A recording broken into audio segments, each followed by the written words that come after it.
What do you want to be remembered for at the end of your career? You know, when I first got into martial arts and I was first training and I thought I was really good, you know, I was about to go to Japan, and I went to Japan. I lived there for almost 3 years.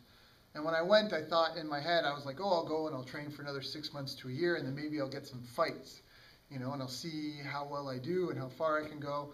And that was a huge eye-opener, because I went and that's what I did. I sought out these training partners. We were eight guys in our crew. I was the least experienced of all of them. All the other guys have been training for 10, 12. Like, these guys were veterans in the industry, and they all were, you know, semi-pro.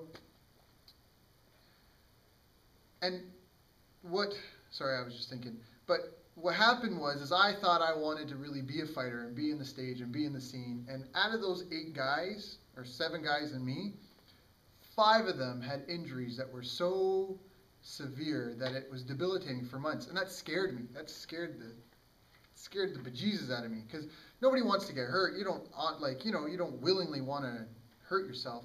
You know, like one guy in a fight, his knee, the doctor stopped it because he couldn't stand on his leg anymore. So now, I mean, when it comes to the question, what do you want to be remembered for at the end of your career? I still want to fight. You know, I train. Now I understand the value of training so much more, because you don't want to go in and necessarily be the same level as the guy and try to grind him out. You want to be so well prepared that it's overwhelming. At least that's how I feel. You know, I don't want to leave it to a decision. I want to go in and just do my best and be the best and that. But that's not what I want to be remembered for. I don't necessarily want to be. I want to be remembered for being good, obviously. But what I really want to be remembered for is the people that I helped. This was really good. I went to a seminar recently, and it was more about how to run a school and that sort of stuff. But one of the things they said is that, you know, regardless of how many people come to your funeral, there's going to be a point in time where everyone's like sad and crying and talking about you, and one person's going to go, I'm hungry. Let's go to Denny's. And everyone's going to be like, yeah, let's go to Denny's.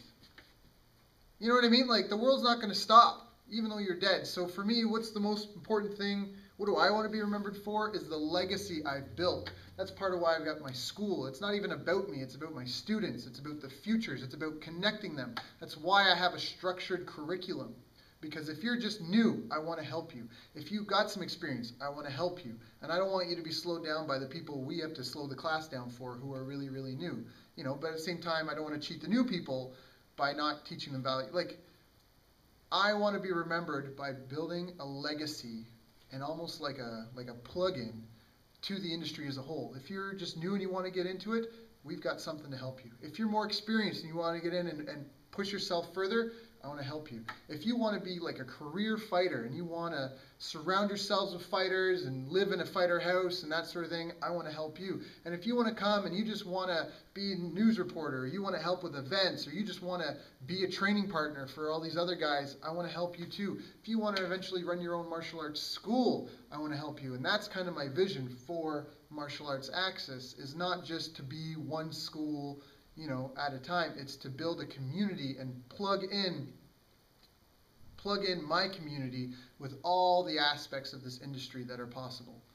And that's what I want to be remembered for. You know, being a good fighter is cool, but at the end of your run, like, again, I just answered a question, who's the best fighter? And all the people that, you know, that I list are all the new fighters. Who's talking about Muhammad Ali?